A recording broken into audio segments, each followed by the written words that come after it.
So yeah, my dad was from Vietnam, my mom's from Mexico. They met in high school. They were in the same English as a second language class. And yeah, so even though my dad couldn't speak Spanish and my mom couldn't speak Vietnamese, and neither could speak English, they still decided to get married, which is insane, right? Like, it's crazy how confident my parents were. Like, I feel like one of them was like, hey, we got this. And then the other one was like, can you repeat that? But slower this time, because I didn't understand anything at all that you said. But I'm really proud of my parents because they both worked really hard to improve their English. So there was like 0 misunderstandings when they got a divorce. Like, everyone was on the same page. Like the judge, the lawyers, me, we were like, this is a happy ending. So that was cool.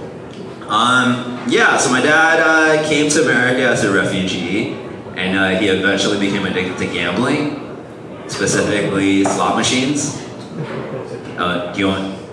Should I wait for her to come back, or? I can. Yeah. Are you guys on a date? Yeah. Should I ask her when she comes back, or? What do you think she'll say? Good question. Alright, yeah, I will. Cool. This is good to know, because like all comics, I have jokes about dating. So, but that's later on. See, this is good. This is good planning. You know, you don't want to do jokes about dating early on because people have to pee. You know, so they'll miss out. Cool. Yeah, she probably wouldn't have liked my dad being addicted to gambling anyway. So she walked out at the perfect time. So yeah, my dad was addicted to slot machines.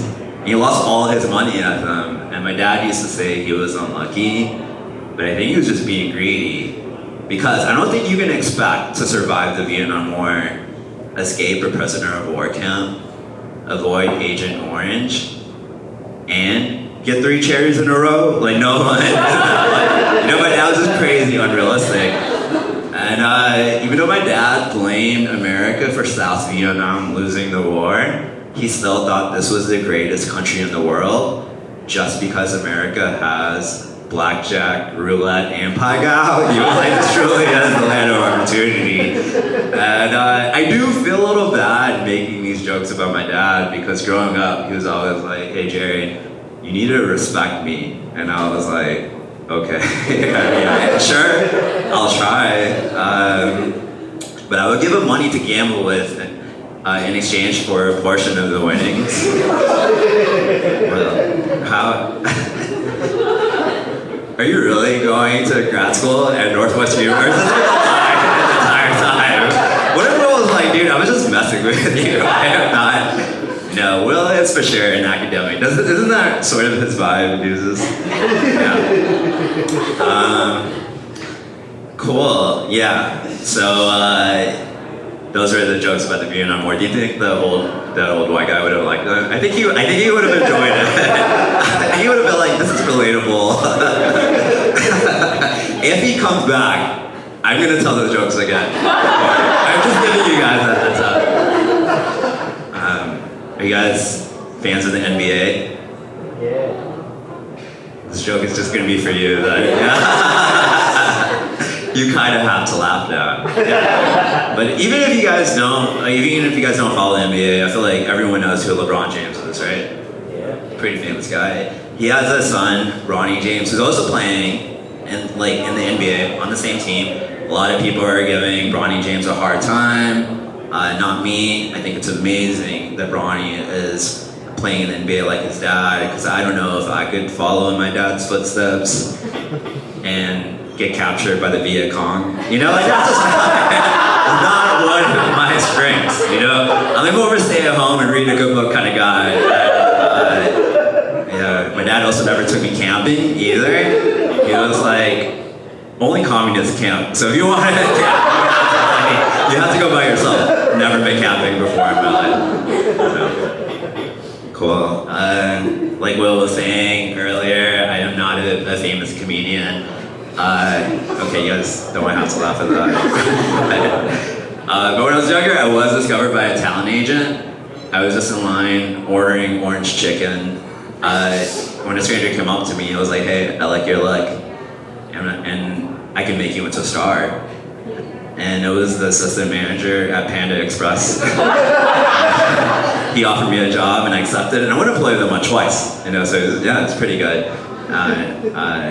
Spotting talent.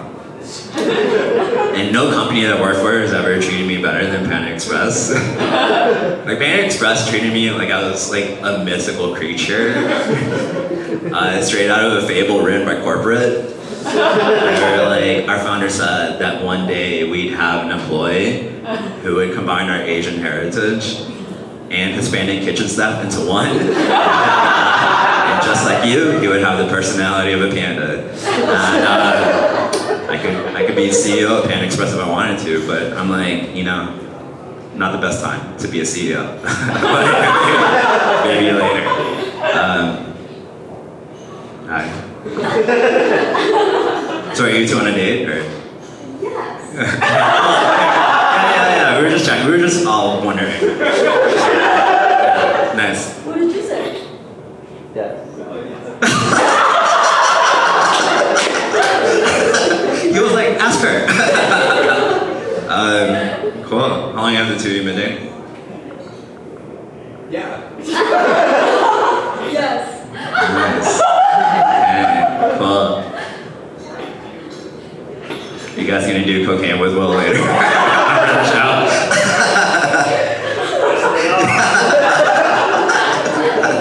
He legit can't wait. He really thinks you have cocaine in that bag. Cool. How did the two of you meet? Cider. Oh, nice. Okay. For real? Yeah? Okay, that's amazing. I'm like super single, so I'm like jealous. Yeah, I really am, yeah. I'm on the apps and I've been on the dating apps for a very long time, and what I've noticed, this is just my own personal experience, and maybe this is just a Chicago thing. I really don't want any of the women here to get mad at me, but what I've noticed is that there are a lot of women on these dating apps, clearly not you, who are pretty bad at online dating. And I have an example, but what if I did it? what if I was just like, women are bad at online dating, and that's it for me. Thank you so much. Going back to Chicago now. You guys are like, what just happened? So on my dating profile, I have a photo with my mom and I. It's a great photo. And like I mentioned earlier, I don't know if you're here for this, but my mom is from Mexico, so we don't really look alike. And there was one woman on Hinge who left a comment on that photo, and she wrote, "Hey, is that the woman who adopted you?" And I still went out with her, just because she asked me a question. I was like, I'll take any questions at this point. Like,